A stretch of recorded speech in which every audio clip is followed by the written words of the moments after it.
Sejam todos muito bem-vindos. Muito bem-vindos, é uma satisfação enorme ter todos vocês aqui nessa atividade de hoje, do eixo Educação em Ciências Farmacêuticas, da Academia de Ciências Farmacêuticas do Brasil. Nós estamos no dia 3 de julho de 2023. Eu vou estar apresentando a nossa palestrante de hoje. Em seguida, eu já vou passar a palavra a ela para a sua apresentação. Como eu estou moderando essa atividade, eu vou estar aqui observando o chat, para vocês podem ir colocando as perguntas que vão ser respondidas ao final.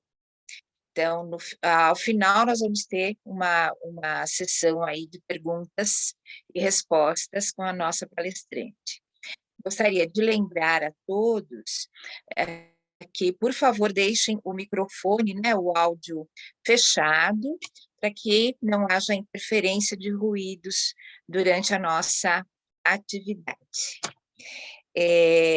Então, nós temos a grata satisfação de receber hoje a professora Cristina Nordfleet de Albuquerque.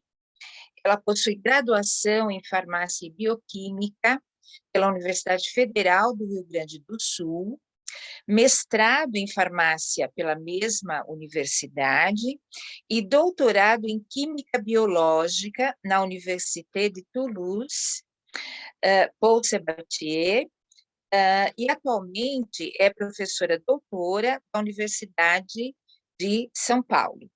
Tem experiência na área de farmácia, com ênfase em farmácia industrial, atuando principalmente nos seguintes temas: síntese de novos fármacos, estudo de moléculas com atividade biológica, megazol e derivados, estudos de heterocíclicos com ênfase em nitroimidazóis, doença de Chagas e outras parasitoses, antiparasitários, análises de polimorfos de fármacos também. Para mim também é uma grande satisfação ter aqui a professora Cristina, porque nós fomos colegas na Faculdade de Ciências Farmacêuticas da USP, e eu me aposentei em 2019, a professora Cristina continua atuante na faculdade, e ela trouxe um dinamismo muito interessante, né? E aí vai mostrar um pouco da sua experiência aqui com o tema gamificação. Nós sabemos que desde as diretrizes curriculares nacionais de 2017, que estão reforçando a necessidade de novas metodologias de ensino-aprendizagem, muitos colegas estão desenvolvendo em sala de aula novas tecnologias. Então, vai ser muito bom ter a nossa colega apresentando aqui a sua experiência. Muito obrigada pela sua disponibilidade, professora Cristina, a palavra é sua. Obrigado, Silvia. Obrigado a todos os presentes. Inicialmente, eu gostaria de agradecer o convite para falar de um assunto que, para mim, é muito interessante, é muito agradável de lidar. Eu comecei a trabalhar com jogos em 2012 por aí, quando eu iniciei a dar aula para o pessoal do primeiro ano de farmácia.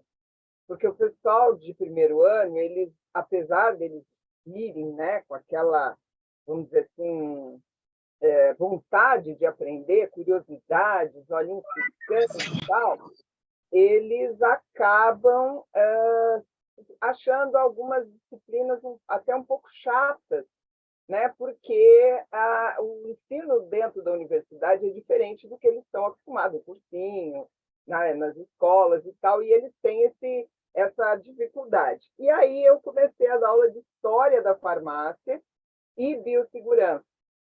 E aí eu digo, não, eu preciso entrar no mundo deles, eu preciso alcançá-los, eu preciso que eles simplesmente não venham assinar a lista de presença, mas que eles se interessem pelo assunto.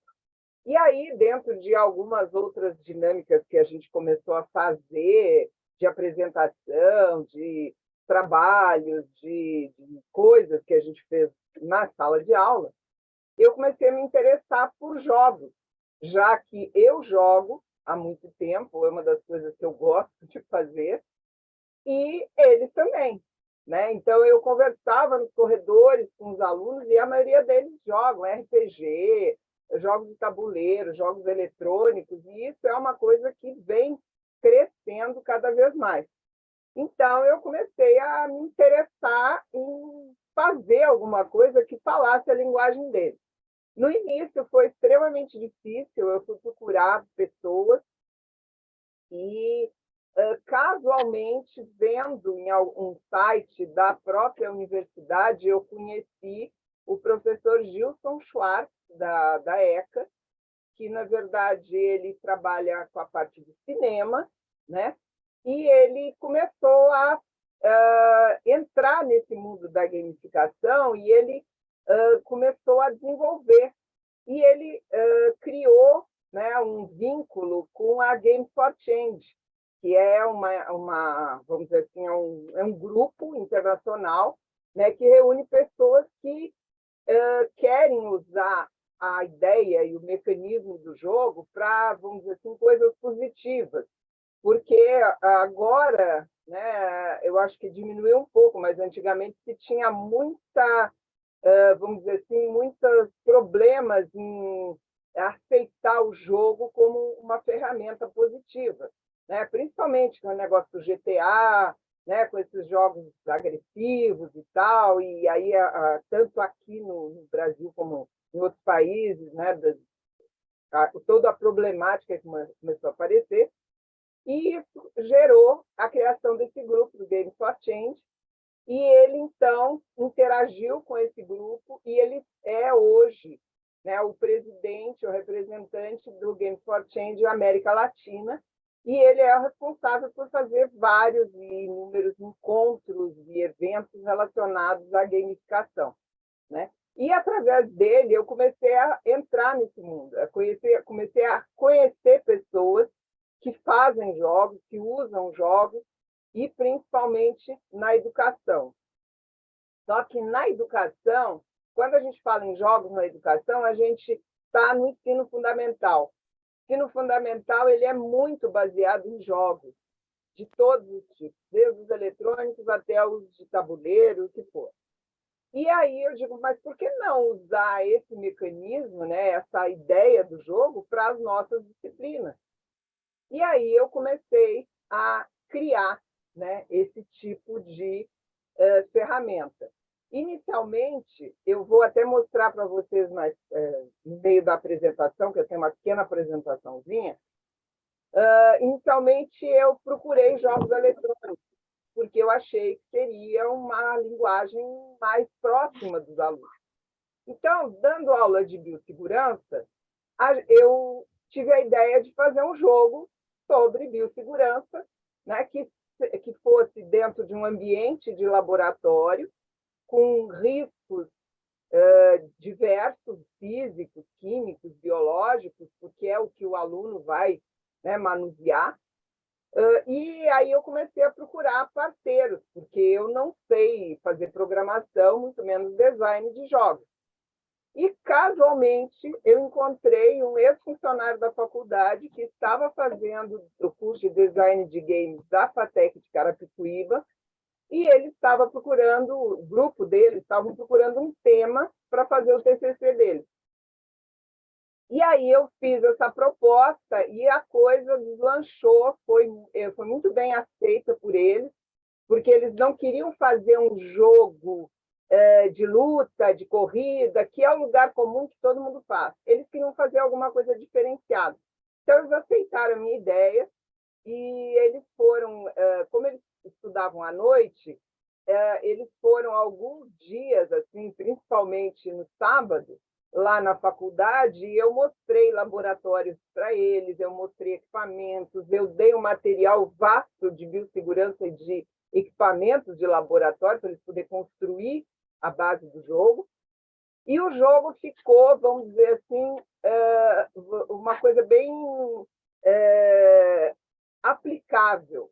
Esse jogo, infelizmente, ele não foi adiante, porque os meninos terminaram o seu TCC, foram para o mercado de trabalho e não conseguiram mais ter tempo, né? Porque o mercado de trabalho incorporou eles, assim, eles têm tanto o pessoal da programação como do design tem um campo bastante rico, né, profissional, e eles não tiveram mais tempo para terminar o nosso jogo. Eu vou mostrar para vocês o protótipo que foi feito, né?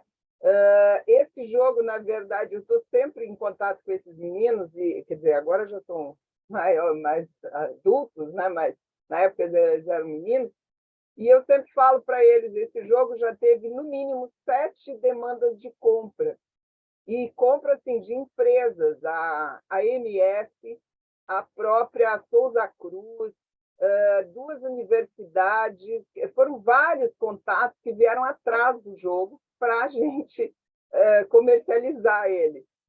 Só que o jogo não está terminado. Então, eu falo para ele, a gente está perdendo um produto que é muito, muito, muito demandado, né?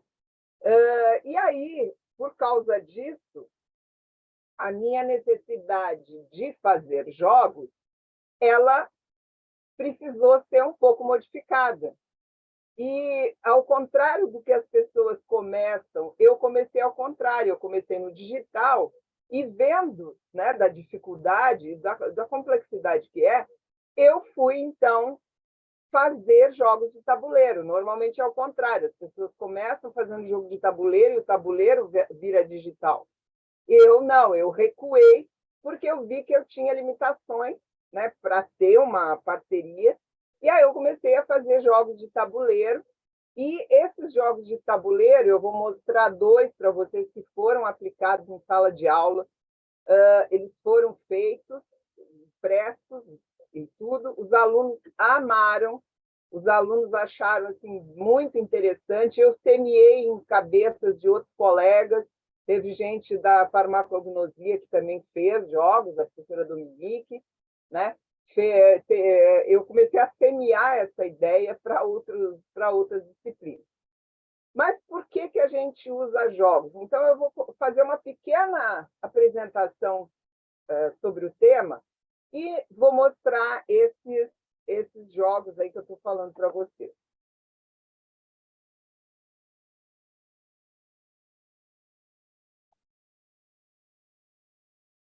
Está aparecendo? Okay.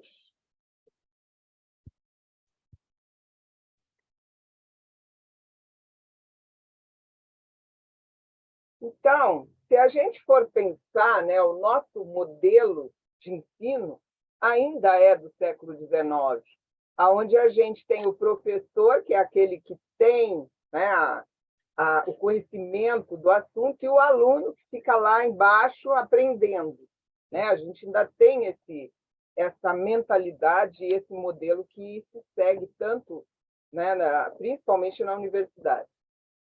A gente tem os professores, né, que foram formados e criados no século XX, onde a gente não tinha tanta tecnologia.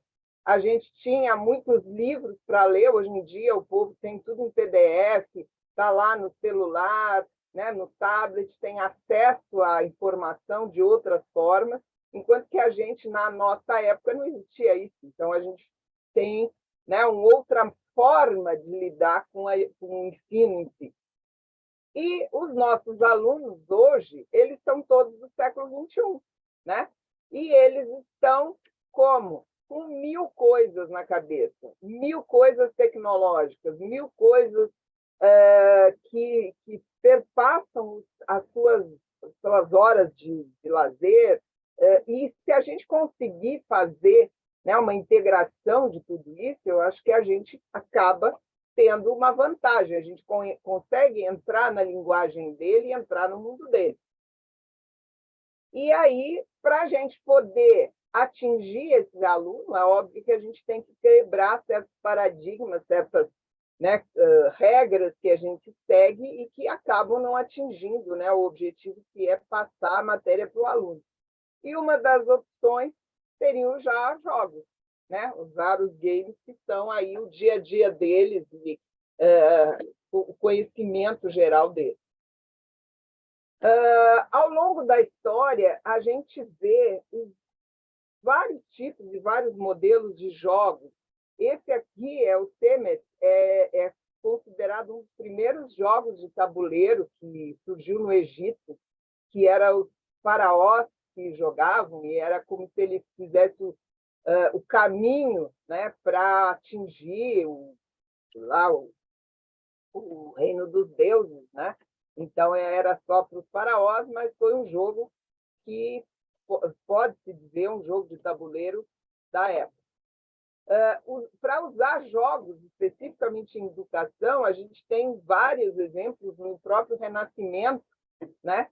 Aonde se tinha jogos, mais jogos para adultos, né? Aquelas brincadeiras que eles faziam nas cortes, nas festas e tal, que eram levaram isso, né, para dentro de um contexto de educação, né? Então, isso passou a ser uma ferramenta importante também, né? Não só de recreação, mas também de passar conhecimento, de passar coisas para os demais.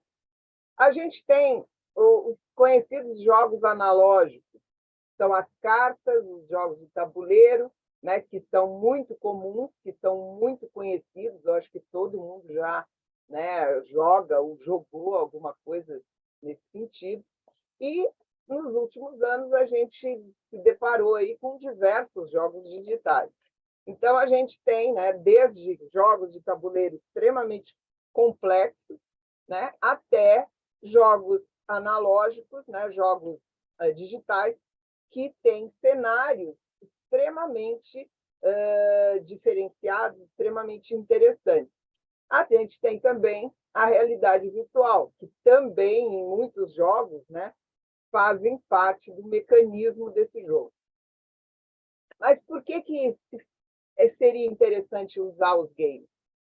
Primeiro, né, os jogos, eles já foram avaliados em diferentes tipos de vertentes de vários educadores, e se percebeu que a aprendizagem advinda do jogo ela é tangencial, ou seja, o aluno, ele quando vai jogar, ele só o fato de dizer vamos jogar é uma coisa prazerosa, né? Ele vai se sentir bem num ambiente onde ele vai, porque jogo está relacionado à brincadeira, né? À descontração, e ele jogando, fazendo essas atividades do jogo, ele vai tendo conceitos e informações que são relevantes para alguma disciplina, para alguma área, para algum tipo, né, de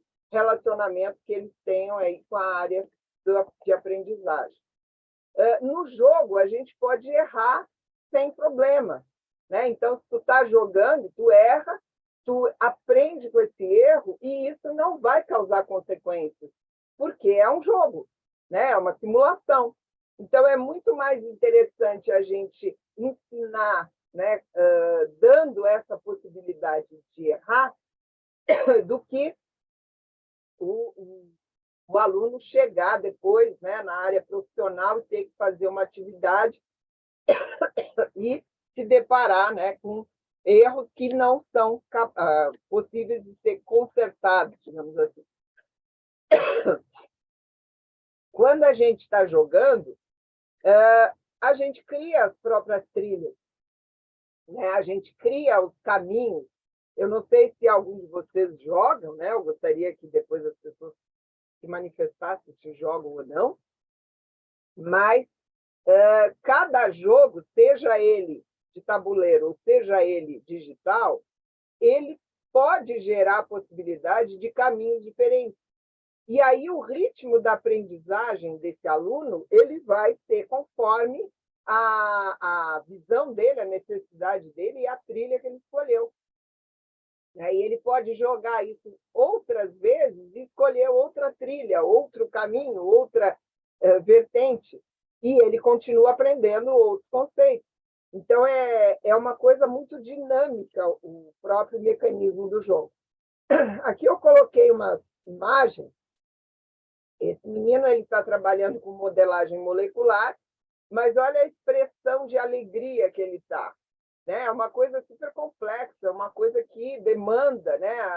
Mas ele está lá tentando fazer alguma atividade que aquele jogo proporciona, e eu vou mostrar um outro, no final da apresentação, um outro exemplo de jogos voltados à área de farmácia, que é um jogo de Scorex que foi criado pelo pessoal da UFRJ e que é um jogo digital especificamente voltado à parte de moléculas, de novas moléculas, né? De criação de novas moléculas. E aqui também uma figura onde mostra um grupo de pessoas jogando tabuleiro e a gente vê uma integração bastante grande entre eles, né? Uma forma de trocar ideia, uma forma de discutir, uma forma de interagir que é bastante dinâmica e que, com essa interação, a gente tem não só a aprendizagem, como a troca de informações, né, de uma pessoa para outra, e as dúvidas de um sanada pelo grupo, né? E isso é bastante interessante como mecanismo de aprendizagem também.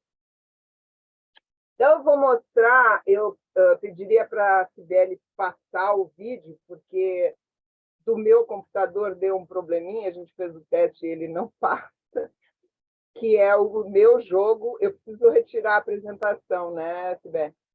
Ah, ela tirou. Que esse jogo foi o jogo digital que eu falei para vocês. Esse jogo ele tem vamos dizer assim, uma apresentação bastante legal, bastante interessante. Ele, na verdade, ele ocorre como um acidente num laboratório, né? Então, no caso aí é um acidente químico, aonde tem o derramamento de 5 litros de clorometano. De clorometano é um solvente clorado, é tóxico, inflamável, né? E é necessário, então, que a pessoa, né, o jogador, ele primeiro ele se proteja, procurando os equipamentos de proteção, né, que ele vai... Não está passando? Pode passar. Que ele vai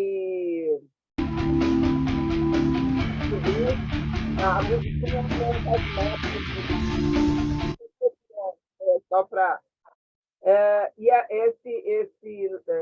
vamos dizer assim, esse elemento aí representa um laboratório de ensino-pesquisa com vários setores de laboratório, né, vários ambientes de laboratório, aonde o jogador ele precisa, então,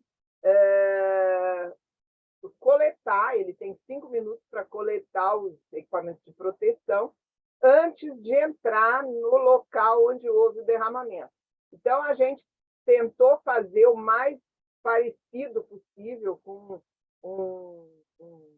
um prédio de pesquisa, de ensino e pesquisa, onde a gente tem diferentes tipos, né, de equipamentos e tal, e o jogador ele vai circulando, obviamente que os equipamentos de proteção estão espalhados nesse ambiente, ele vai ter que pegar o óculos, a luva e a máscara, né, para poder entrar no local. E na nossa proposta, o jogador ele tem várias opções, ele tem vários tipos de óculos, ele tem vários tipos de máscara, ele tem vários tipos de luvas. E ele tem que escolher qual o mais adequado, né? E aí somente quando ele tiver os adequados, aí aparece ali na barrinha, né, que ele tem os equipamentos adequados, ele vai até o ambiente onde houve esse derramamento, e ali nesse ambiente ele precisa achar, agora ele tem muito menos tempo, porque é um acidente sério, ele tem que achar, no caso, a vermiculita, que é o absorvente, e aí ele ganha essa fase do jogo.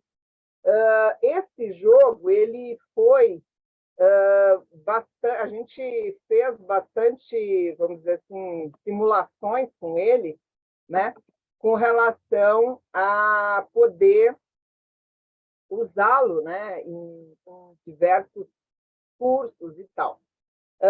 Na verdade, esse protótipo ele está pronto, né, só essa fase, mas a ideia é a gente fazer um acidente físico, um acidente biológico, acidentes que aleatoriamente estariam no banco de dados, e assim que o jogador entra aqui na tela e ele clica em jogar, aleatoriamente vai abrir um cenário e ele vai ter que desvendar aquele acidente, ele vai ter que se proteger, ele vai ter que descobrir, né, como sanar o acidente num tempo marcado, dependendo do tipo de acidente. O outro que eu vou mostrar para vocês é esse Discorex, que é um jogo que é voltado à parte de... eu vou parar aqui, que aí a Cibele passa, que ela tem lá o site dele, e que tem uma pequena demonstração do jogo em si.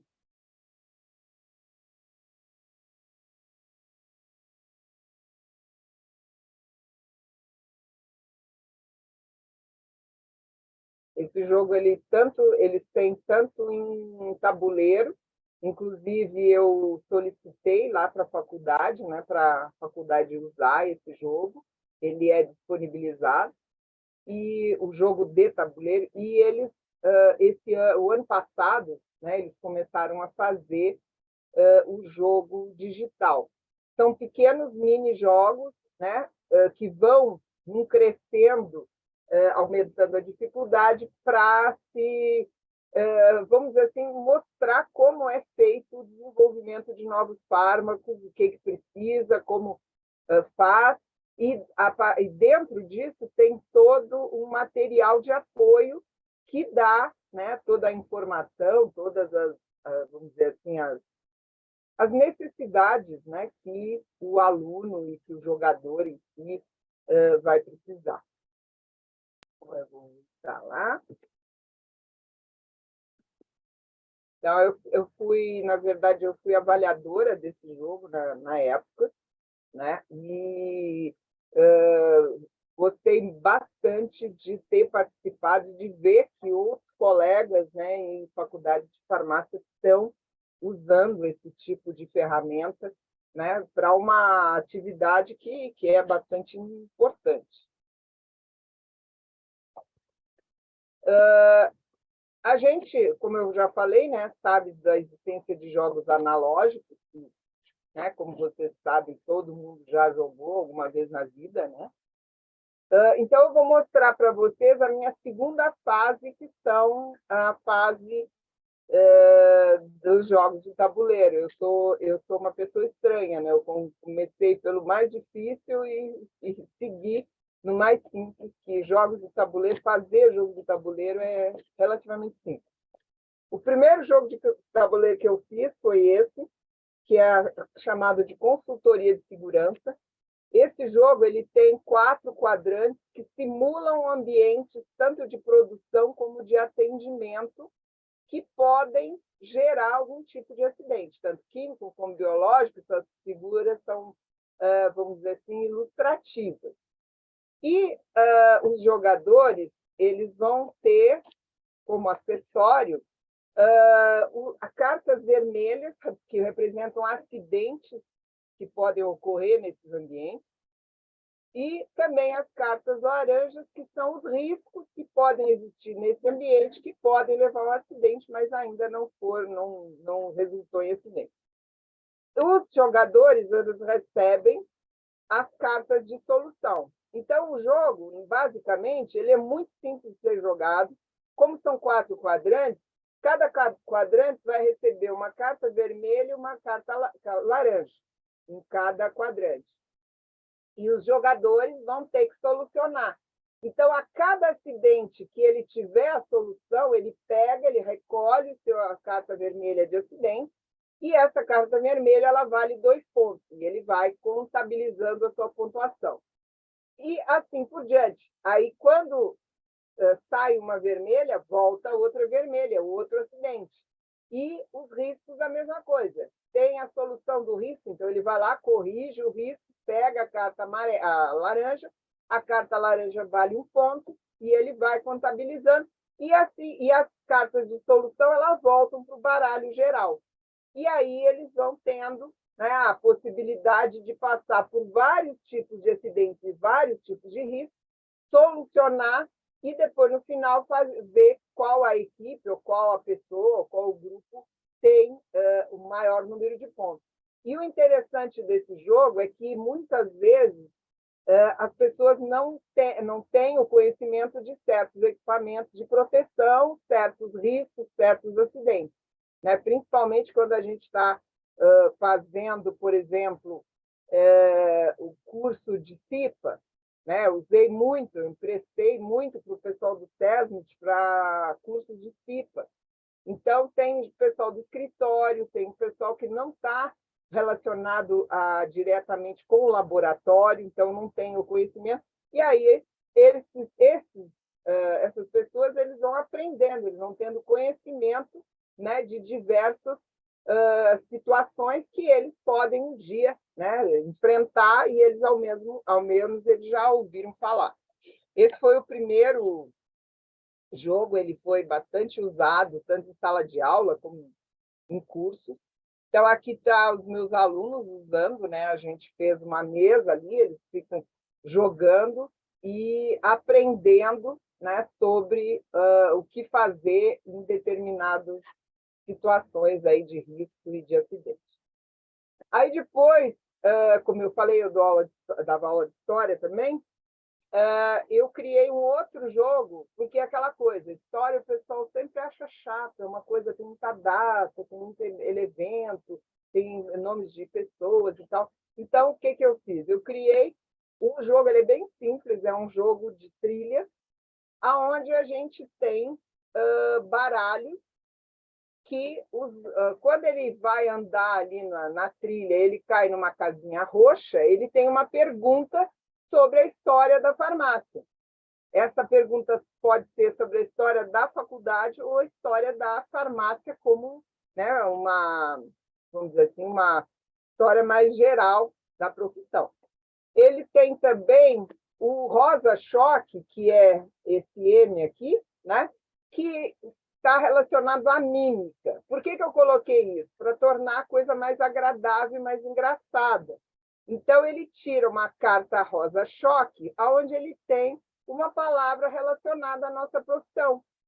E ele precisa fazer uma mímica para que os outros que estão jogando descubram qual é a palavra.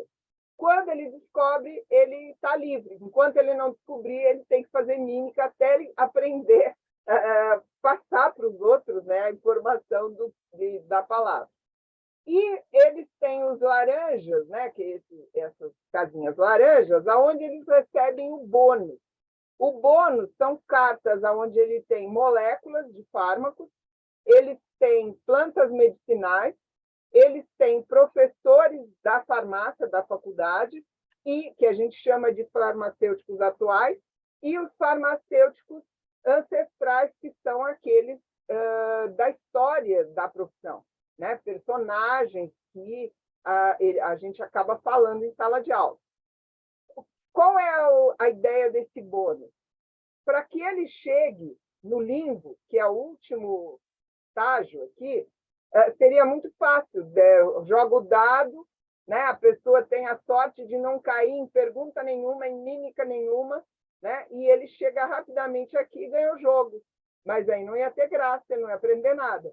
Então, esses bônus, quando ele chegar aqui, ele tem que ter duas cartas de fármaco, ou fármaco sintético ou planta medicinal, e ele tem que ter um farmacêutico atual e um farmacêutico ancestral. Se ele não tiver, ele roda uma roleta. Né? Eu até criei uma roleta, depois a gente viu que no celular tem roleta, então não precisa. Aí a gente fez a roleta no celular, e aí eles vão, quem estiver dois fármacos, um professor e um ancestral, ganha o jogo. Então, ele vai tendo que passar por todas as fases e ouvir as perguntas e a resposta do outro. Ele vai ter que ver a mímica, vai ter que participar. Então, ele vai tendo, vamos dizer assim, internalizado no jogo e ele acaba aprendendo e ouvindo as situações, né, que possam acontecer. Esses jogos eles já foram aplicados em sala de aula. Então, aqui o pessoal, né, fazendo as suas rodadas, são 2 jogos por turma, então eles fazem grupos esse grupo ele preferiu jogar no chão, eles gostaram mais de sentar no chão, tirar as cadeiras e botar o tabuleiro e sair jogando. Então, eles ficaram ali. E eles se divertem. Tanto o pessoal do integral como noturno, eles fazem, eles aprendem, eles perguntam se a pessoa não sabe, porque tem um gabarito das perguntas. Então, eles perguntam as dúvidas, foi muito interessante esse jogo. Aí eu criei um outro jogo que, na verdade, esse jogo ele é mais, vamos dizer assim, mais atual, e ele saiu de um grupo que eu criei lá na faculdade, que se chama os Pharma Gamers, aonde eu chamei alunos, né, que eu conheço que jogam, principalmente RPG e outros tipos, tabuleiro e carta, e esses alunos a gente se encontrava uma vez a cada 15 dias, trazia jogos, ou eu levava os meus, ou eles traziam os deles, a gente jogava um jogo X, e a partir desse jogo a gente via o mecanismo do jogo, a gente entendia a jogabilidade desse elemento e tentava aplicar em alguma disciplina. Então, teve uma aluna que fez, inclusive ela fez até para apresentar numa disciplina que foi o jogo da vida farmacêutica. Eles fizeram o jogo da vida, eles começaram a fazer o jogo como um objeto de apresentação de trabalho, né? Que é uma coisa interessante, porque mostra, né, as possibilidades. E esse habilidades, na verdade, eu trouxe um jogo que chama o Game of Thrones, A Mão do Rei. Né? Eu acho que todo mundo viu Game of Thrones, né? Todo mundo sabe o que é A Mão do Rei. E esse jogo, eu comecei a criar ele quando eu estava fazendo a tutoria, né? Estava na disciplina de tutoria. E aí esse jogo ele tem algumas cartas, né, que representam vamos dizer assim, as atividades farmacêuticas, as ações farmacêuticas, as cores são específicas, e tem uma carta, que é a única carta que seria relacionada à mão do rei, que seria o tutor, que é a única carta que se move no tabuleiro. Então, são 48 cartas, a gente embaralha e coloca elas na sequência na mesa. E o tutor está ali na mesa, e é a única carta que se mexe para frente, para os lados ou para trás, jamais na diagonal. E aí a pessoa tira o dado, vê quantas casas ela vai andar, e ela pega o tutor e ela vai andando com o tutor e pega essa carta, digamos que seja aqui pesquisa e desenvolvimento, então ela pega essa carta para ela. Aí ela vai tendo, quando ela tiver um número X, de cartas da mesma cor, isso quer dizer que ela tem as habilidades para certa área farmacêutica. Então, pesquisa e desenvolvimento, então ela vai ter farmacêutica industrial, né? Cuidados com o paciente, ela vai ter farmácia hospitalar, e assim por diante. Só que ela tem que pegar um número X de cartas, dependendo da área, dependendo, né, do andamento da coisa. E a única carta que se mexe é o tutor. Se ela, por exemplo, não conseguir andar no tabuleiro, digamos que tenho na sequência 48 cartas distribuídas e o tutor parou num lugar onde não tem nada em volta. Né? Isso pode acontecer, ele comeu as cartas e ficou zerado. Aí ele pode tirar uma carta de um outro baralho. E essa carta tem as cartas que são boas e as cartas que são ruins. Então, por exemplo, essa carta aí, você reprovou em farmacotécnica, então ele vai ter que devolver uma habilidade para a mesa.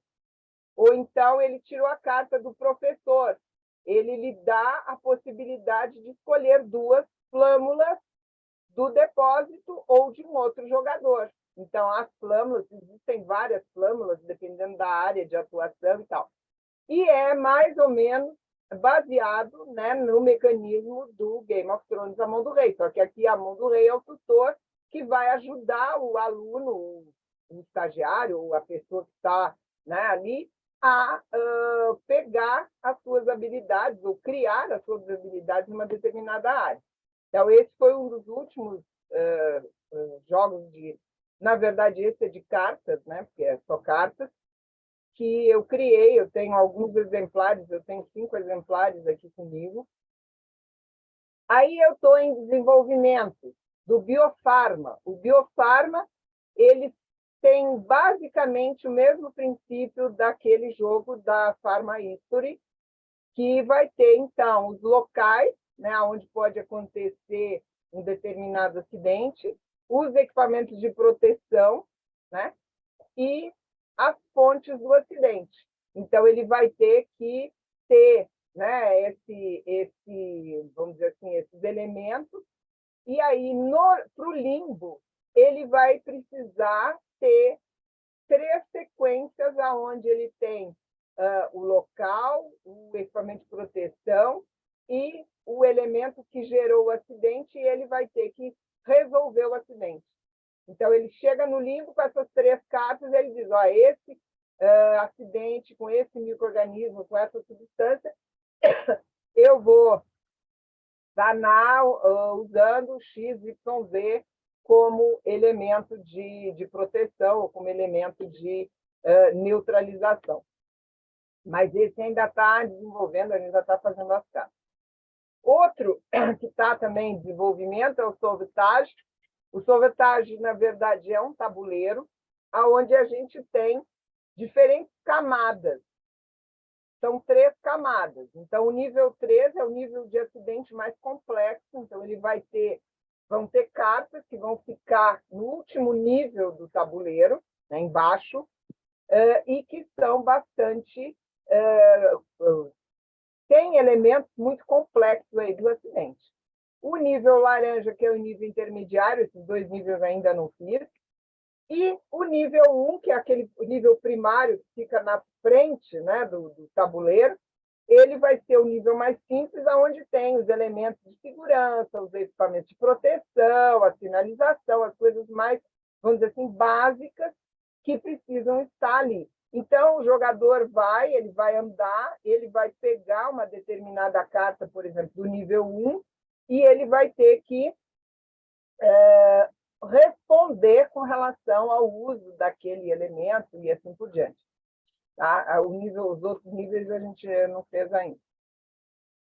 Como conclusões de tudo que eu falei até agora? Em primeiro lugar, para a gente aplicar um jogo, fazer um jogo como ferramenta de ensino, a gente precisa jogar, porque é completamente difícil a pessoa querer aplicar uma ferramenta que não conhece. Então, eu jogo, agora eu tô na fase do RPG e simulação. né? Eu acho que a Silvia até sabe disso, né? Que eu participo da Escola de Magia e Bruxaria do Brasil, que é uma simulação onde a gente vai para Campos do Jordão, né? Tem todo um aparato lá e a gente tem uma história, a gente tem é uma história fantástica que a gente vive, né? E que desenvolve. Então, é uma coisa que já faz parte de mim há muito tempo. Outra coisa é gostar de jogar, né? Porque a pessoa tem que jogar, mas ela também tem que ser atraída pelo jogo, né? Tem que achar o jogo uma coisa agradável de ser feita, né? Se sentir bem fazendo, né, essa atividade. Como eu falei, né, no Pharma Gamers, a gente aprende e explora mecanismos de jogos. A gente não inventa, a gente joga, né? Tanto os alunos como eu, a gente traz jogos, e vê os jogos, e mostra os jogos e tenta estudar o mecanismo do jogo para poder aplicar isso e ver, olha, eu posso usar esse mecanismo, por exemplo, em patologia, eu posso usar esse mecanismo em física, né? E assim por diante. Então, é preciso testar jogos, né? Ter o gosto de testar um jogo e usar, não precisa usar todos os mecanismos, pode usar alguns, porque eu até levei para os meus alunos um jogo que se chama Flash. O jogo é horrível. É um jogo de incêndio, né, para fugir de ambientes com incêndio. Eu achei legal, eu digo, nossa, deve ser interessante, né, para biossegurança e tal. O jogo é extremamente complexo, a gente jogou umas 3 vezes, ele é chato demais. Então, a gente abortou usar aquele tipo de jogo, porque ele é complexo demais, ele não... a graça do jogo, principalmente por um jogo de ensino, é que ele seja simples, e que ele tenha regras simples. Não adianta fazer um jogo mirabolante, né? Porque o jogador ele tem que pegar o conceito que a gente está passando da disciplina, da informação, do conhecimento. O jogo é um anexo, é uma ferramenta. Então, quanto mais simples, quanto mais lúdico ele for, melhor é, porque o aluno já vai internalizar o mecanismo e ele vai, então, se fixar nos conceitos em si. Participar de feiras e encontros de jogos. Existem inúmeras feiras de jogos analógicos, feira geek, que tem muitos jogos digitais, muita relação com jogos, né? Existem os encontros da Games for Change, todo ano tem a Big Game, tem vários encontros de jogos aí, ainda mais aqui em São Paulo.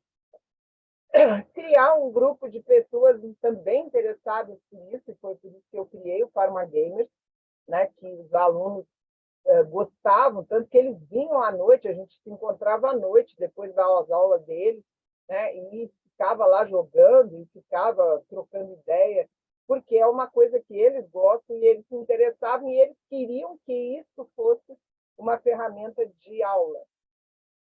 E trocar ideias com eles, né? Tanto no grupo que eu acabei criando, do Pharma, mas também na sala de aula, na hora que a gente está aplicando o jogo.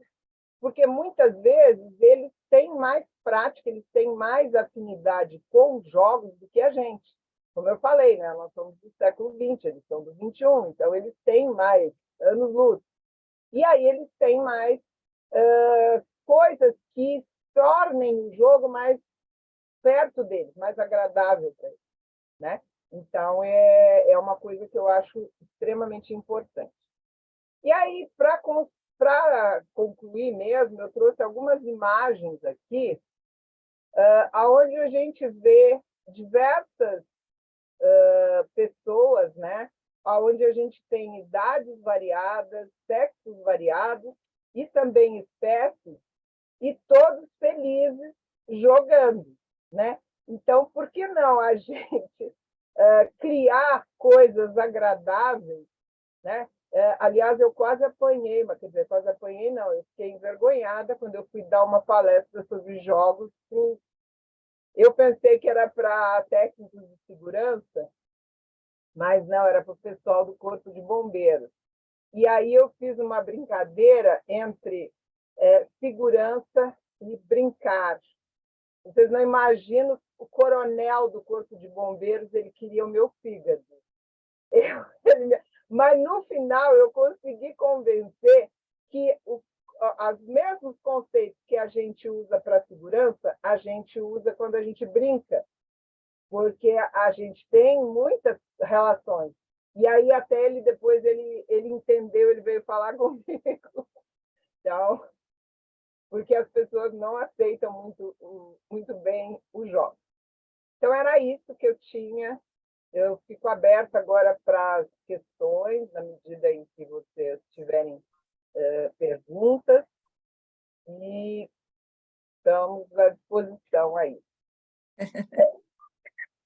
Professora Cristina, parabéns. Acho que foi uma apresentação muito interessante, muito motivadora. Eu estou, né, como moderadora, acompanhando aqui o chat, e eu gostaria de, primeiro, ler alguns comentários.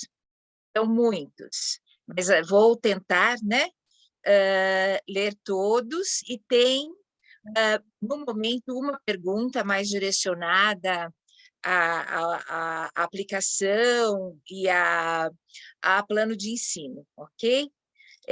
Olha, nós temos participando conosco o colega Eduardo Almeida, da Universidade Federal do Pará. Pará está aqui presente conosco, Eduardo Almeida. Olha, ele está dizendo, ele já está na ativa. Estou gamificando uma atividade aqui na faculdade. Então, ele está usando, né, ferramentas disponíveis, Google, Microsoft, e está procurando parcerias. Tá? Ele é do FACFAR, da Universidade Federal do Pará. Olha, nosso confrade Henry Suzuki dizendo fantástico, professora Cristina. Olha, temos o Tiago Albuquerque, da Faculdade Estácio do Amazonas. Ele é docente da Faculdade Estácio Amazonas e diz que está adorando essas ideias, né? Marta Dilana também, muito interessante, criativo, excelentes ferramentas. E olha, o Eduardo Almeida ficou tão animado que ele já fez uma proposta. A minha proposta é que se crie um grupo para continuar essa discussão e troca de ideias. Quando mentes brilhantes como a da Cristina se juntarem com outras espalhadas por aí, veremos excelentes resultados para serem compartilhados.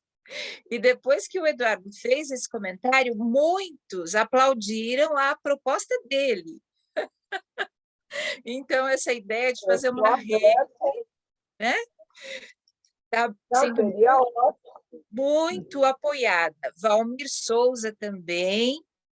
Perfeito, Eduardo. Olha, reagindo à proposta do Eduardo, da rede. Seria muito legal essa rede de profissionais fazendo networking e compartilhando conhecimentos. Parabéns por todo o seu empenho, tempo dedicado, né? Eu acho que isso é um ponto, né? O tempo, né, para desenvolver também essas ferramentas, né? Silvana Chiavenato, parabéns por todo o empenho, tempo dedicado. Como superar o problema de salas de aula de graduação com quase 100 alunos e anfiteatros onde as cadeiras são fixas e com 1 hora total de aula? Fármaco para a medicina da USP, por exemplo, né? Para poucos alunos na pós-graduação seria diferente, né? Então, você quer fazer um comentário sobre isso, Cris? Isso é um problema. Qual a sua experiência em relação a isso? Isso é um problema que a gente enfrenta, né? O local que a gente não tem uma estrutura, né? Eu acho que poucos lugares têm estruturas que as mesas são flexíveis, são mutáveis, né? Que a gente pode fazer rodas, que a gente pode fazer grupos. Por isso é que os meus alunos sentaram no chão, porque eles se sentiram mais à vontade, mas as cadeiras são móveis, né? Lá no anfiteatro já é complicado. Eu tive, obviamente, que são 75 por turno, né, que entram na faculdade, então as turmas são grandes. O que eu fiz foi fazer 2 a 3 tabuleiros. Então, eles se dividiam em equipes, foi o que a gente conseguiu fazer para poder que todos participassem, né? Porque até atividades, por exemplo, uma atividade que eu, antes dos jogos que eu comecei a fazer, foi na biossegurança, o julgamento. Eu usava a ferramenta do julgamento com casos de acidentes. Então, as turmas eram muito grandes. E o que a gente fazia? A gente dividia a turma em 2. Então, uma parte, a metade ficava numa semana e a outra metade na outra. E aí eles faziam os grupos e faziam a promotoria, a defensoria, a vítima, fazia todos os elementos lá da atividade, e aí dava para todo mundo participar, né? Mas, realmente, a gente tem esse problema de número de alunos e as estruturas que não são adequadas, né? Para pós-graduação, esses jogos de biossegurança, principalmente, eu aplico tanto na pós-graduação como na residência também. Eu dou algumas aulas de biossegurança para residência e eu levo, no último dia de aula, né, os jogos para eles fazerem. Então, fica bem mais tranquilo, que são turmas menores. Mas turmas grandes, a gente tem que ter, no mínimo, 3 a 4 tabuleiros, para poder discutir efeito. Exatamente, olha, e eu sou testemunha, né, porque eu convivi ainda um pouquinho, né, antes de me aposentar, com a professora Cristina, e a reação dos alunos aos jogos, né, e como ela comentou, tanto na disciplina de biossegurança, como história da farmácia, os resultados, assim, eu fui testemunha da animação, né, dos alunos, comentando sobre essas técnicas, né? Olha, nós temos uma outra pergunta de Marcelo Gomes, dizendo, excelentes ferramentas, minhas perguntas são, qual a frequência que você aplica em sala de aula? E como isso é colocado no plano de ensino e conteúdo programático?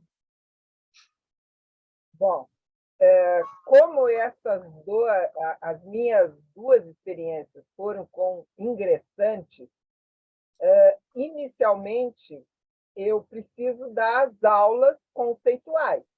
Eles precisam ter um conhecimento básico para depois sair aplicando o jogo. Esses jogos, normalmente, em biossegurança, eu apliquei uma consultoria de segurança na metade assim, do curso, onde é um jogo bem simples, é um jogo rápido de ser jogado, e o outro eu apliquei mais para o final do curso, assim, como um encerramento. Porque uma coisa que meus alunos, eu já falo no primeiro dia de aula, eu tenho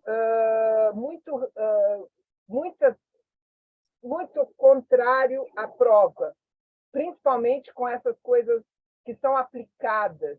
Então, não adianta eu fazer uns 300 questões para o aluno, que ele vai decorar e que ele, no outra semana, ele já não sabe mais, porque é uma coisa de vivenciar, uma coisa de internalizar, de entender, de guardar para o seu dia a dia e ver e observar. Então, eu aplico esses jogos, essas atividades, como uma avaliação. Então, eles têm lá que fazer os relatórios, depois de aplicar o jogo é no final do curso, eles vão ter, né, uma pontuação, digamos assim, a gente faz uma brincadeira com quem ganhou, ganha uma caixinha de bombom, a equipe que ganhou e tal, mas, assim, normalmente eles são colocados no final do curso, tá? Sempre, porque eu preciso que o aluno tenha o conceito já, tenha aprendido, porque a história, ele tem que ter visto a história, ele tem que ter ouvido as coisas, né? Ele tem que ter participado para ele ter a informação. Senão, ele não vai ter o material, ele não vai, né, ficar com essa história de pesquisar no Google, não dá certo. Ele tem que puxar da memória dele. E aí a gente faz essa atividade mais para o final do curso mesmo, né? E eles são Certo. colocados no plano de ensino como uma atividade prática, né? Apesar das duas disciplinas teóricas, é como se fosse um exercício de recapitulação de todos os conceitos, de todas as coisas que foram ditas em sala de aula. Certo. Temos um outro comentário aqui, muito interessante, do Dr. Agustín Garcia Assuero. Eu vou resumir, né? Ele comenta justamente que o jogo, né, pela sua natureza, ele é a questão do espírito de luta, de chegar aos objetivos, né, alcançar as metas propostas. Isso forma parte da natureza humana e que a sua aplicação na área da farmácia, justamente para treinar, né, essas habilidades e competências, e é isso que nós estamos falando, né? Na verdade, desde das diretrizes curriculares nacionais de 2002, mas isso voltou a nos na nossa discussão muito pelas diretrizes curriculares nacionais de 2017, né? Em função disso, de estimular. E a gente sabe que temos diversos desafios, né?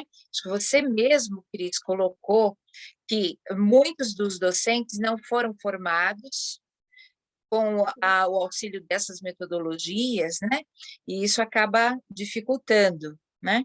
E, olha, temos um comentário aqui da ABF, Júlio Silva, concordando, né, com essa questão da rede, e, olha, a Associação Brasileira de Educação Farmacêutica, a ABF, vai participar de debates e discussões. E o meu querido amigo Henry Suzuki, confrade, que sempre me surpreende, né? Ele já criou o grupo do WhatsApp. O Henry é rápido, ele não dorme Não, pouco. o Henry é muito rápido, né? Bom, você conhece, né, que ele foi nosso aluno, né? Então, eu peço que todos que possam ver aí no chat, né, o Henry colocou o seguinte: vamos à nossa rede, grupo do WhatsApp, recém-criado, Ensino Farma, gamificação. E já tem aqui o link, né? Para ter acesso, então é entrar nesse grupo, né?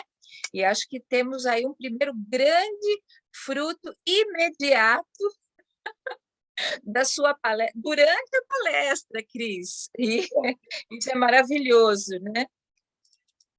Não, e esse assunto, eu acho que, por exemplo, como eu falei, eu conheço muita gente de jogos, mas as pessoas elas fazem o jogo voltado para o ensino fundamental. Então, agora é que está surgindo uma interação, e eu acho que o mecanismo de jogo ele pode... Nossa, agora que eu estou estudando RPG, eu estou estudando RPG para fazer, porque tem todo um mecanismo interessante. Dá para a gente fazer simulações extremamente importantes em qualquer área da farmácia. E que o aluno, sendo envolvido num elemento desses, eles vão amar, eles vão interagir muito mais do que assistir uma aula que muitas vezes eles perdem interesse. né? A coisa tem que ser cada vez mais dinâmica, cada vez mais fazendo com que ele interaja, com que ele seja o protagonista. Porque se a gente não dá o protagonismo para o aluno, ele perde muito rápido o interesse. Então, se a gente põe ele para se expor, para demonstrar alguma coisa, para tomar decisões, ele fica muito mais interessado, e isso vai fazer com que ele seja um profissional bem mais ativo e dinâmico, porque ele já fez na faculdade, ele já teve esse tipo de interação, ele já olhou para esse tipo de possibilidade, então é mais fácil para ele, né? Porque é uma coisa que a gente vê muitas vezes o aluno, ao menos lá na USP, eles têm as atividades e tal, mas é uma coisa muito clássica, né? O seminário, né? São apresentações muito clássicas. E aí, quando ele vai para a empresa, ele tem aquelas dinâmicas, tanto de ingresso como para outras, né, outras atividades, e ele, muitas vezes, ele fica meio bloqueado, porque ele não está acostumado, ele tem que reaprender a fazer uma coisa. E o jogo, ele liberta, porque o jogo, como eu falei lá no início, tu cria a tua trilha. Então, tu vai criando, lógico que tu não pode dar ao aluno a liberdade total, né, do ensino, porque ele, como a gente viu, né, ele não sabe exatamente o caminho certo, ele está lá para aprender. Então, ele, obviamente, que tem que ter, como a gente fala no RPG, o mestre, que é o que vai comandar a coisa. Só que ele tem que ter um certo protagonismo para ele criar a trajetória dele. O jogo abre isso. O jogo abre, principalmente, por exemplo, nas disciplinas mais avançadas, no final de curso, onde ele tem que tomar decisões, né? Onde ele tem que, por exemplo, criar a partir de um quadro clínico, criar um protocolo de atendimento, um perfil do paciente, uma anamnese, o que for, ele vai ter essa possibilidade e ele, no jogo, ele vai se sentir muito mais livre, vamos dizer assim, para criar do que ele assistir uma aula sobre anamnese. Verdade, verdade. Nós tivemos alguma experiência também na disciplina de farmácia clínica e cuidado farmacêutico na faculdade, usando roleplay, por exemplo, ou seja, trazendo, né, como você falou, o aluno é o protagonista, né? Então ele cria a história. Então ele recebe uma demanda do mestre, né, ou do professor, enfim, do facilitador, e ele tem que criar uma história de um paciente que tem determinadas questões, né, de saúde e como ele vai atuar, né, para ajudar esse paciente, enfim. E nisso a gente apresenta as habilidades, né, ele desenvolve essas habilidades.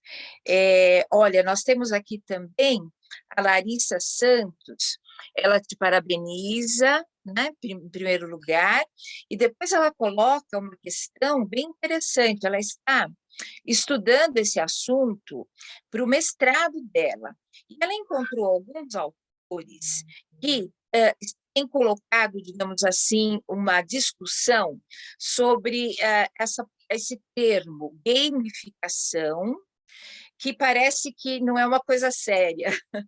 Então, ela traz isso. Olha, vou ler aqui o que ela falou. Em segundo lugar, gostaria de fazer uma provocação. Esse trabalho apresentado não seria melhor compreendido como jogos sérios, em vez de gamificação? Então, esse termo, né, gamificação, é coisa dos jovens, né? Não sei. Qual a sua experiência sobre isso? Na verdade, o termo gamificação ele é genérico. Tu pode gamificar, nós somos gamificados a cada segundo. Por exemplo, quando tu vai fazer uma compra na internet e já vem vamos dizer assim, as sugestões porque tu pertence a um banco de dados, porque tu visita certos sites e isso já tu entra no teu perfil. Então, isso nada mais é do que uma gamificação. Eles usam aquele mecanismo onde capta o gosto, as vontades, o que a pessoa, o perfil da pessoa, e isso é uma gamificação. Qualquer, por exemplo, pontos que tu tem no cartão, pontos lá no cartão, no CPF, lá no supermercado, tu ganha desconto, compra que tu vai fazer na Cobase, tu tem lá o cartão fidelidade, isso tudo é gamificação, né? Então, eu prefiro usar esse termo porque a gente pode usar vários mecanismos, não só o jogo em si, para fazer essas interações, né? Porque, por exemplo, o jogo de tabuleiro é um jogo analógico. O jogo digital, aqueles jogos eletrônicos, eles são digitais. Agora, um RPG, ele tanto pode ser de tabuleiro, como ele pode ser presencial, ele pode ser de 1000 formas. E como eu estou agora entrando no RPG, eu estou vendo que o RPG ele não tem uma classificação nem de analógico, porque ele pode ser tanto presencial como tabuleiro ou sem tabuleiro, como ele pode ser digital. A gente pode fazer uma gamificação digital de RPG, né? Então, é uma coisa assim, por isso eu prefiro usar o game, né, o gamificação, porque é uma coisa mais genérica, que abrange, porque eu não estou só colocando, por exemplo, eu entendi a história do Serious Games, que é exatamente a base da Game for Change, porque, como eu comentei lá no meio, o Game for Change ele foi criado exatamente pelo perfil negativo dos jogos, né? O perfil violento, que o GTA é o exemplo clássico que simulava roubo, assassinato, suicídio, um monte de coisas, e que fazia aquela influência, né, aos jovens. Então, surgiu a Games for Change para exatamente usar o mecanismo de um jogo de uma maneira positiva. Então, por exemplo, a Games for Change ela faz jogos sobre sexualidade, jogos sobre raça, né? Sobre a identidade de raça, sobre discriminação, vários tipos de jogos que são de problemas sociais e que não são tratados com um jogo comum, um jogo comercial, digamos assim, que são os vendidos, né? Então, eles criam esse tipo de jogos para que, por exemplo, tem um jogo, agora eu esqueci o nome do jogo, mas eu até fui no lançamento dele, que ele foi feito por um rapaz do México, e que ele queria retratar que ele era abusado pelo pai. Então, o que ele fazia? Cada vez que o pai bebia, batia nele. E então, ele fez um jogo, não estou conseguindo lembrar o nome do jogo, ele fez um jogo em que cada vez que aquele personagem que representava o pai dele, não diretamente, mas o personagem que ele criou, que representava o pai, tomava alguma coisa, ele virava um monstro. Então, tinha todo um background por detrás do jogo, mostrando uma situação que ele passou e foi um problema social, né? Então, eu acho que é interessante, é importante a gente olhar todas as facetas do jogo, do game em si, né?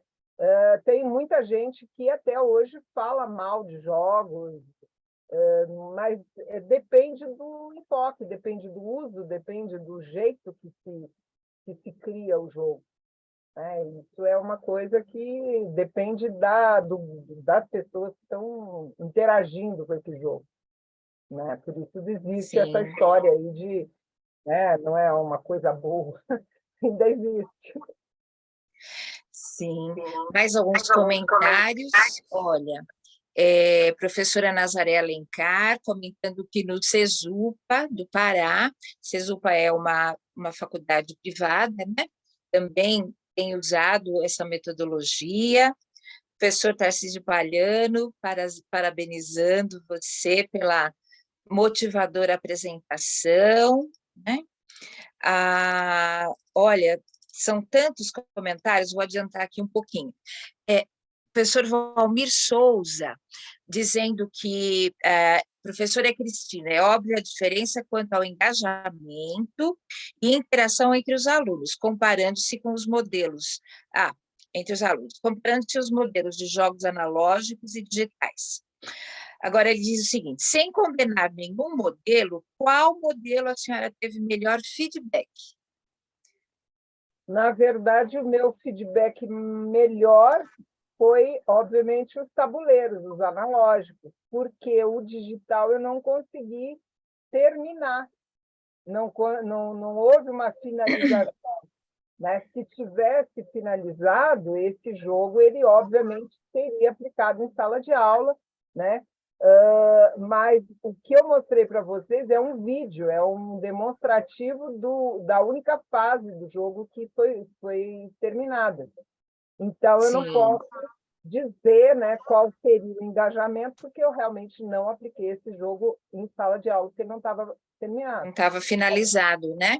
Olha, É. nesse sentido, ele também pergunta, né, se tem profissionais dessa área, né, de análise e desenvolvimento de sistemas que estão sensíveis a essa demanda.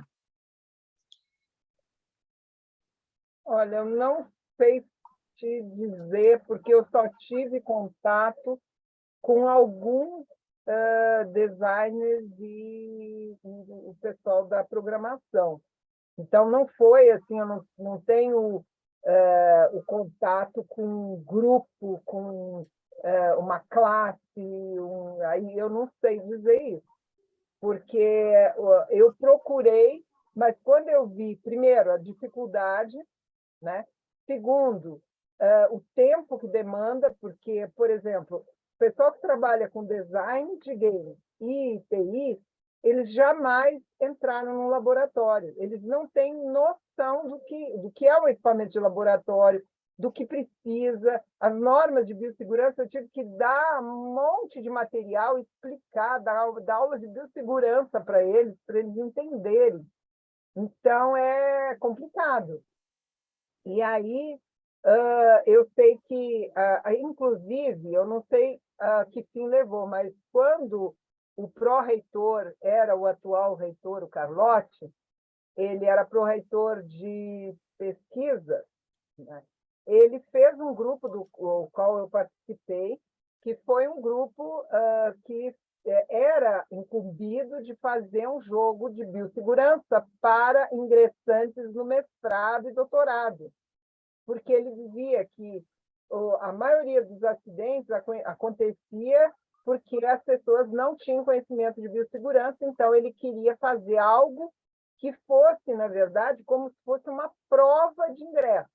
Então, tu faz aquele jogo, tu responde, né, as questões a partir de um jogo que ele tem que andar, digamos assim, virtualmente num laboratório, resolver certos problemas. Se ele tiver um score positivo, aí sim ele pode prestar as provas de ingresso nos cursos. E esse grupo era um grupo relativamente grande, e a parte minha da farmácia era exatamente passar todo esse material de biossegurança para os designers e programadores.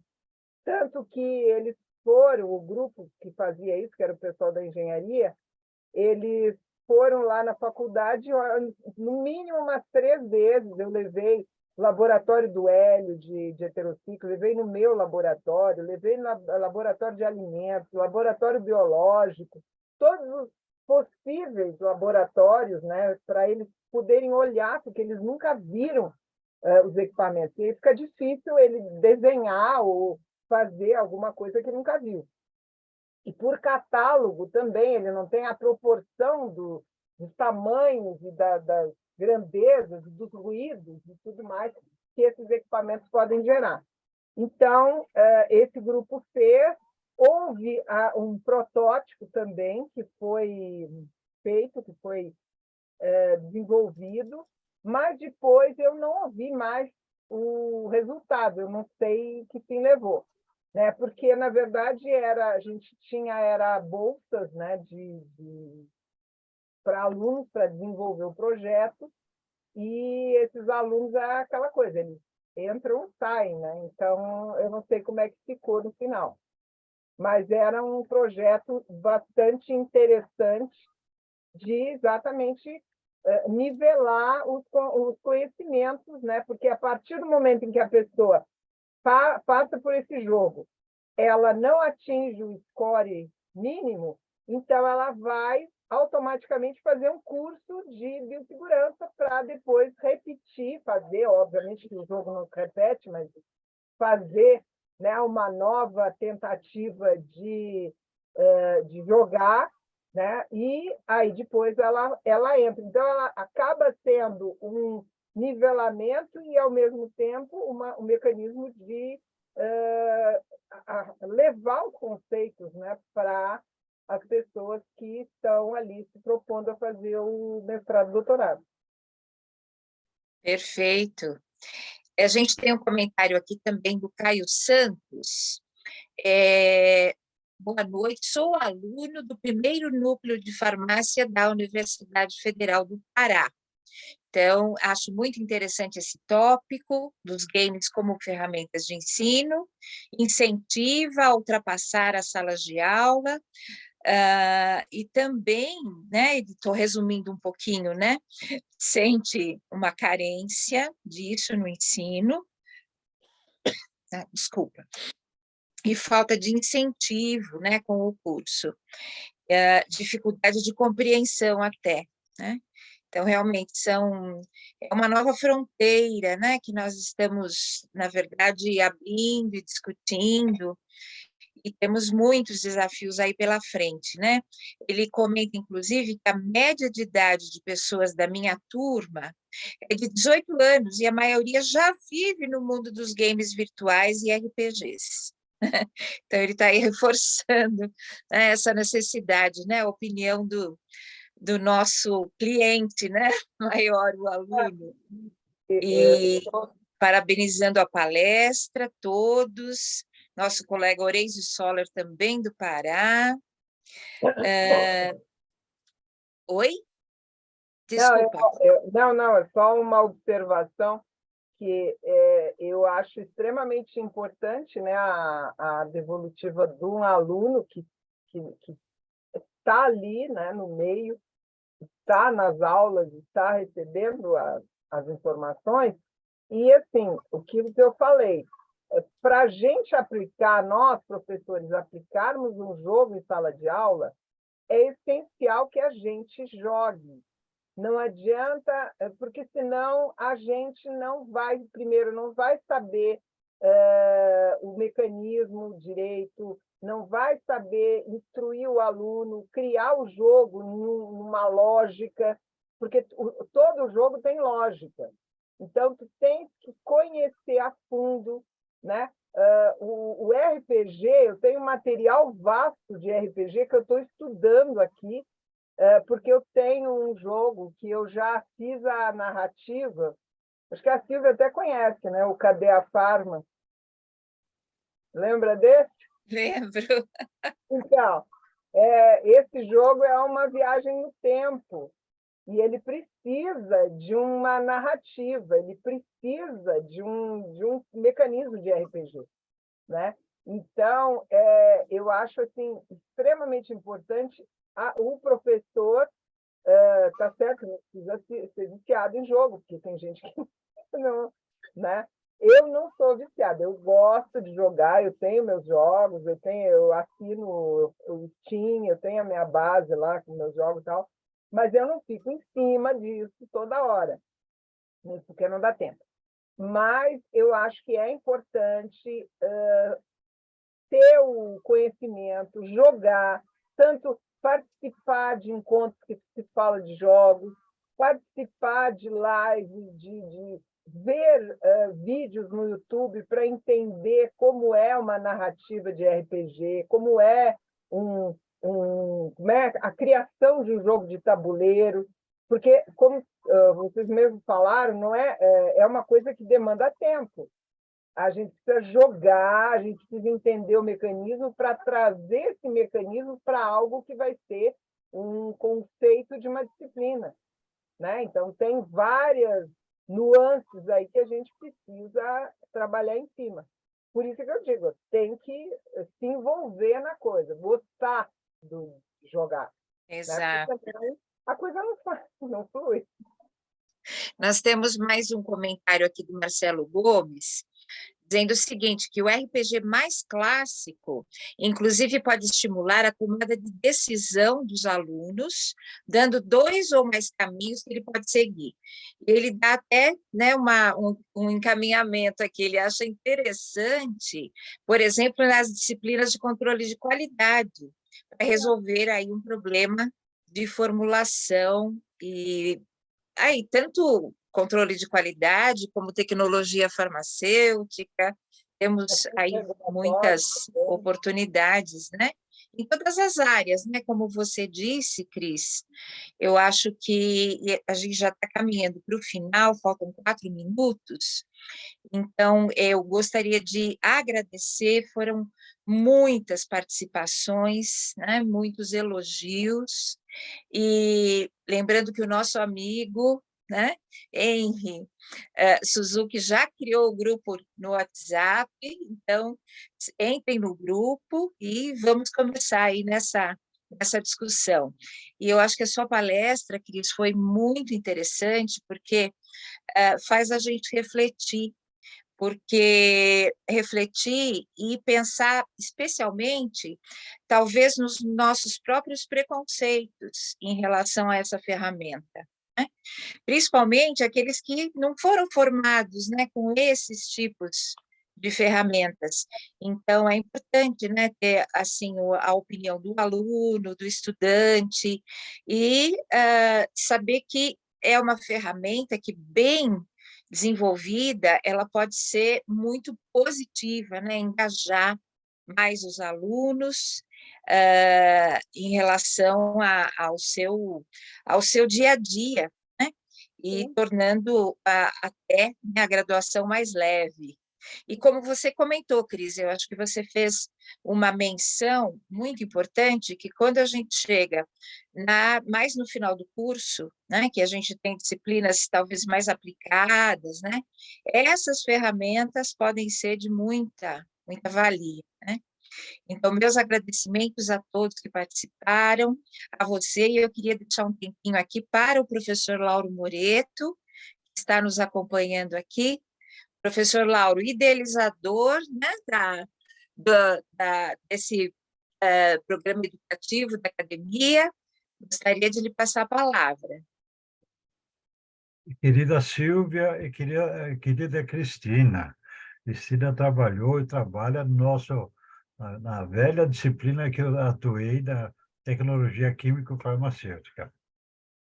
Eu queria parabenizá-la, Cristina, por apresentar um tema inovador na área nossa da química, das ciências farmacêuticas. É tão difícil a gente conviver com as inovações e assimilar as inovações.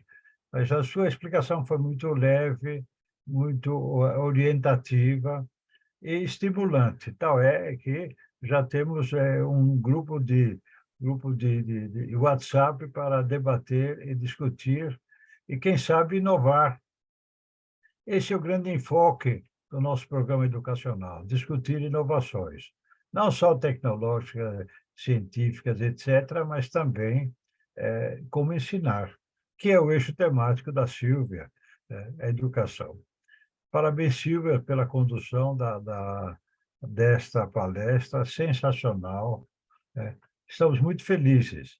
E parabéns, e que traga novos temas ainda no campo da educação, para que a gente possa dividir e compartilhar com essa nossa excelente audiência, que nos acompanha no programa da academia. Parabéns, fico por aqui e, de minha parte, Muito obrigada, professor Lauro Moreto. Muito obrigada, Cris. Agora vou te chamar de Cris, né? Somos colegas e amigas há tanto tempo, né? Admiro muito o seu trabalho. Estão pedindo no chat, já colocaram. Aqui, olha, vocês têm oportunidade, tem o link aqui para vocês entrarem no grupo de WhatsApp, que me parece que vai ser muito movimentado, Cris. Vamos entrar. Eu até cliquei, mas não entrei ainda para não dar, porque o meu computador é velhinho, senão ele... Eu já copiei o link para entrar em seguida. Uma sugestão. Bem, nós alcançamos o nosso horário. Agradeço mais uma vez a presença de todos. Agradeço ao apoio da Cibele também, né?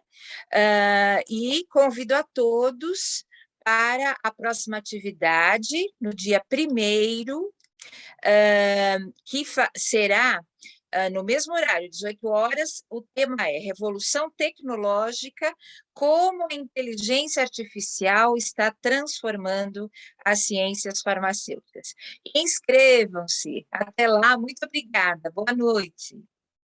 Obrigada. Gostaria de agradecer a associação, a Silvia, o professor Lauro, né, que a gente trocou muitas ideias por aí, né? E estou disponível para contatos, para trocar ideia. Eu vou entrar no grupo ali do WhatsApp e vamos trocando ideia. Obrigada mesmo. Antes de fechar, vamos abrir a câmera e fazer uma foto para a Cibele registrar, por favor. Muito bem lembrado, professor.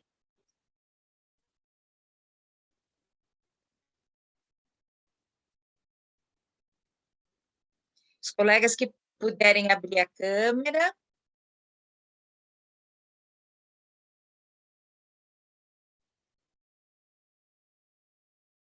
Pronto. Pronto? Oi? Obrigada, então. Boa noite. Foi um prazer aí trocar umas ideias aí com você. Muito obrigada, Cris. Nos vemos em breve. Tchau. Tá. Obrigada.